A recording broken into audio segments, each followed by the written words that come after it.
Assalamualaikum warahmatullahi wabarakatuh. Perkenalkan kami dari kelompok satu ingin mempresentasikan mengenai materi farmakologi kelenjar tiroid dan gangguan tiroid yang beranggotakan saya sendiri Farel Hadian Maulidin, yang kedua Daipti Syamnur Atifa Putri Fauzi, tiga Intan Fauziah, Lila Anur, Revino Martinata, dan Sultan Fahri. Selanjutnya ada latar belakang, yaitu kelenjar tiroid menghasilkan hormon T3 dan T4. Di poin kedua ada hormon tiroid mengatur metabolisme, pertumbuhan, suhu tubuh, dan fungsi organ. Yang ketiga, gangguan tiroid dapat menurunkan kualitas hidup. Yang keempat, gangguan utama yaitu hipotiroidisme dan hipertiroidisme. Lalu selanjutnya ada tujuan, yaitu untuk memahami fungsi dan fisiologi tiroid, mengetahui gangguan tiroid, memahami penggunaan obat tiroid, dan mengetahui peran farmasis. Untuk rumusan masalahnya yaitu ada bagaimana fungsi kelenjar tiroid, apa saja gangguan tiroid, bagaimana mekanisme kerja obat tiroid, dan apa peran farmasis. Nah, pada slide ini saya akan menjelaskan terkait dengan anatomi dan juga fungsi dari kelenjar tiroid. Kelenjar tiroid ini merupakan salah satu kelenjar endokrin yang terletak pada bagian depan leher, tepatnya itu di bawah laring ataupun juga jakun.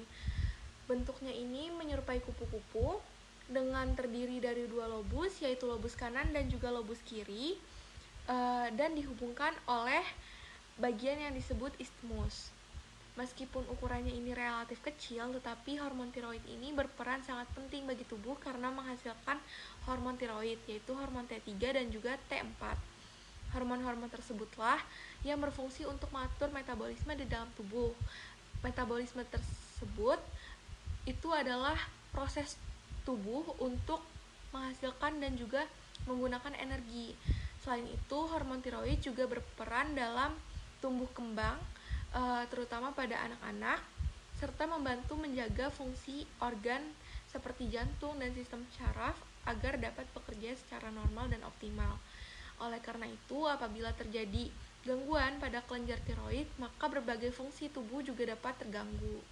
Nah, selanjutnya pada slide ini akan dijelaskan terkait dengan proses sintesis dan regulasi hormon tiroid melalui sumbu hipotalamus hipofisis tiroid atau HPT axis. Nah, proses ini dimulai dengan hipotalamus yang menghasilkan hormon TRH, kemudian hormon TRH akan merangsang kelenjar hipofisis anterior untuk melepaskan hormon TSH. Nah, lalu hormon TSH akan merangsang kelenjar tiroid untuk memproduksi dan melepaskan hormon T3 dan juga T4 ke sirkulasi darah manusia. Nah, kemudian hormon-hormon ini akan bekerja sama ke berbagai jaringan tubuh kita untuk mengatur metabolisme, pertumbuhan, dan juga fungsi organ. Nah, sistem ini memiliki mekanisme umpan balik negatif yang artinya ketika kadar hormon T3 dan T4 itu di dalam darah kita mencukupi atau meningkat, hormon tersebut akan melambat pelepasan TRH dan juga TSH, sehingga produksi hormon tiroid itu dapat dikendalikan dan juga tetap seimbang. Mekanisme ini sangat penting untuk menjaga kestabilan kadar hormon tiroid di dalam tubuh kita sehingga fungsi fisiologis tubuh dapat berjalan secara normal.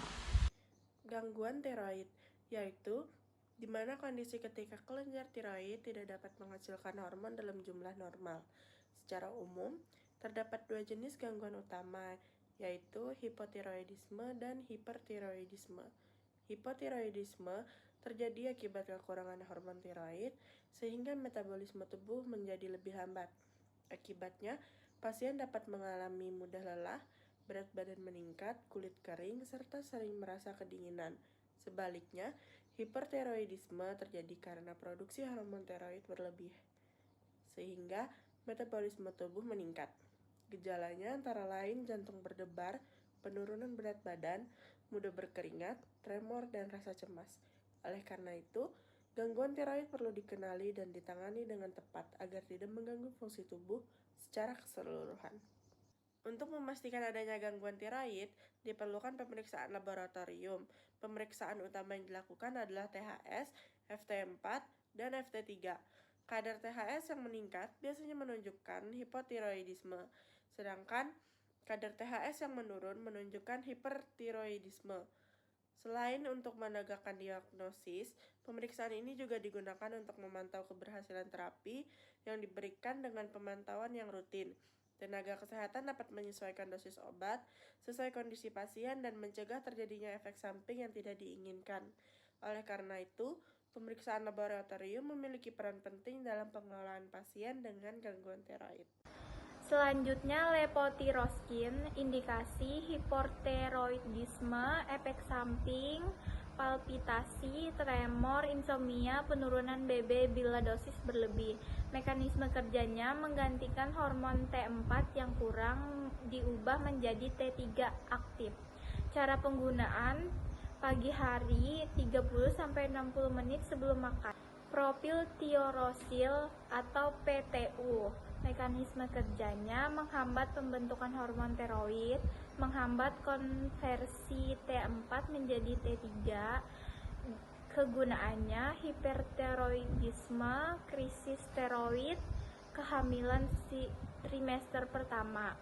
Efek samping granulositosis dan hepatotisitas.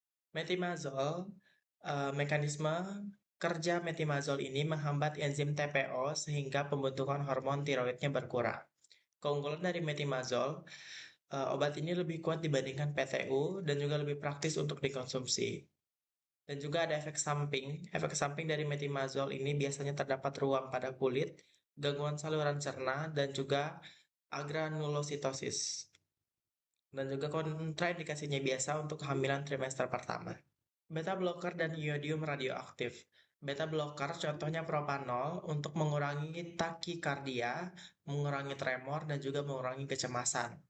Selanjutnya ada iodium radioaktif, biasanya untuk menghancurkan jaringan tiroid aktif dan terapi definitif hipertiroidisme.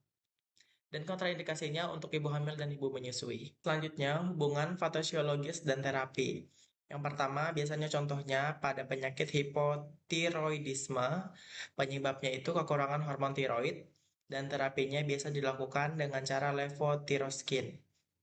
Yang kedua ada hipertiroidisme, penyebabnya itu kelebihan hormon tiroid, dan terapinya PTU atau metimazol.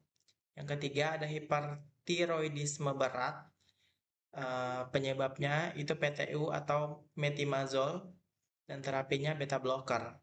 Dan yang terakhir, terapi definitif. Bisa dilakukan I131 atau operasi. Selanjutnya ada peran farmasis, memastikan ketepatan obat dan dosis, mengidentifikasi interaksi obat, memberikan edukasi kepada pasien, memantau efek samping obat, mengingatkan pemeriksaan laboratorium, berkolaborasi dengan tenaga kesehatan lain. Selanjutnya edukasi pasien, minum obat sesuai jadwal, jangan menghentikan obat tanpa anjuran dokter, levotiroxin diminum sebelum sarapan, laporkan efek samping serius, periksa TSH dan FT4 secara rutin, gunakan garam beriodium sesuai kebutuhan. Baik, yang dapat kami simpulkan dari materi yang kami sampaikan kali ini adalah gangguan tiroid memerlukan terapi yang tepat sesuai patofisiologi penyakit, didukung oleh pemantauan laboratorium, kepatuhan pasien, dan peran aktif farmasis untuk mencapai keberhasilan terapi. Sekian presentasi dari kami. Kami ucapkan terima kasih. Wassalamualaikum warahmatullahi wabarakatuh.